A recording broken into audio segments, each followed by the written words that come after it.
Baik, saya akan coba memaparkan tugas kuliah perekonomian Indonesia adalah tema yang saya ambil adalah utang negara dan pembangunan infrastruktur.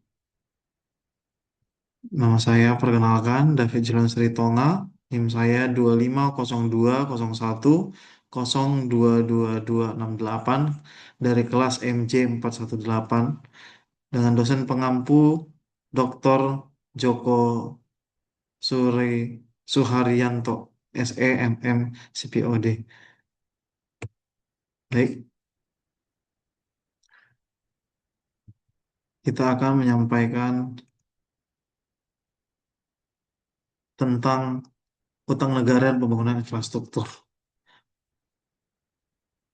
Rumusan dan tujuan masalahnya adalah bagaimana dinamika utang negara dan proyek infrastruktur pada tahun 2026. Apakah dampak nyata depresiasi rupiah terhadap beban kesinambungan APBN, serta apa saja risiko sistematik dan peluang pembiayaan alternatif yang tersedia.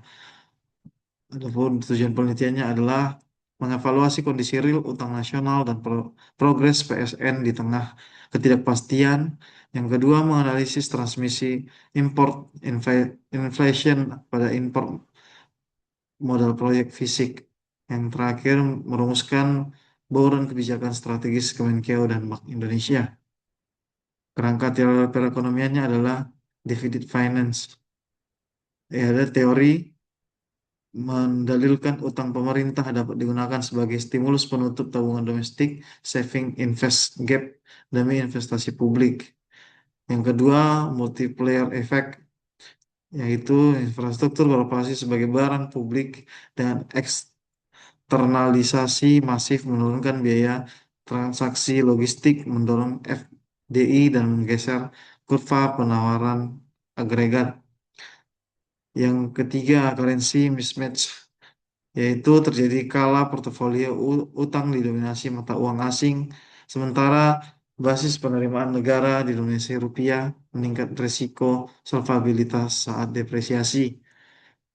Kondisi utang negara kita pada tahun 2006 adalah sebesar 40,75% rasio utang terhadap PDB Q1 pada tahun 2026. Analisis realisasi nominal hingga kuartal pertama tahun 2026, total nominal utang pemerintah tercatat sebesar 9.920,4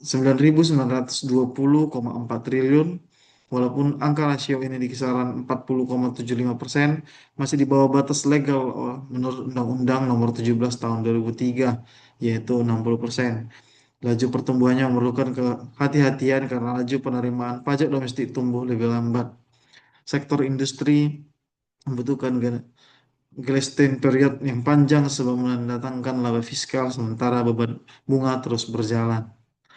Dampak depresiasi rupiah, yaitu tekanan berat ganda terjadi pada struktur keuangan proyeksi strategis nasional akibat pelemahan nilai tukar rupiah kita.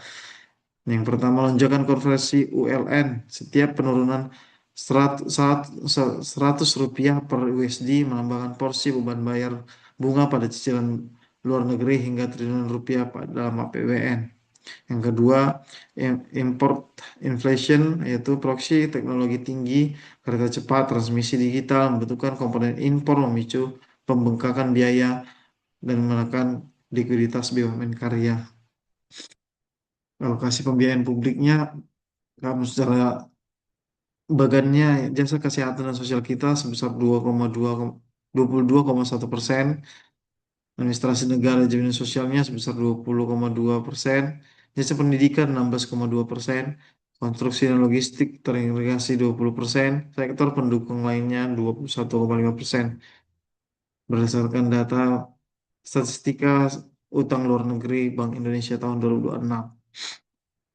Matris analisis risikonya, defisit transaksi berjalan, impor modal fisik tinggi di tengah ekspor komoditas yang lesuh, dampak terhadap APBN dan BUMN, tekanan pada neraca pembayaran eksternal nasional, cost overrun masif, faktor pemicunya depresiasi mata uang rupiah yang menaikkan biaya impor, dampaknya terhadap APBN dan BUMN, risiko likuiditas kurator BUMN karya dan penjaminan negara. Kategori risiko yang ketiga, penurunan sovereign rating. Faktor pemicunya adalah manajemen utang dinilai tidak prudent akibat fluktuasi kurs imbalan. Dampak terhadap APBN dan BUMN-nya, imbalan hasil SBN baru membengkak, beban bunga melonjak. Struktur finansial baru.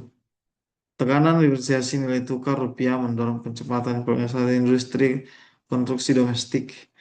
Kondisi ini mengacu peningkatan tingkat komponen dalam negeri, menumbuhkan kemandirian suplai bahan baku konstruksi, dan meningkatkan ketergantungan falas.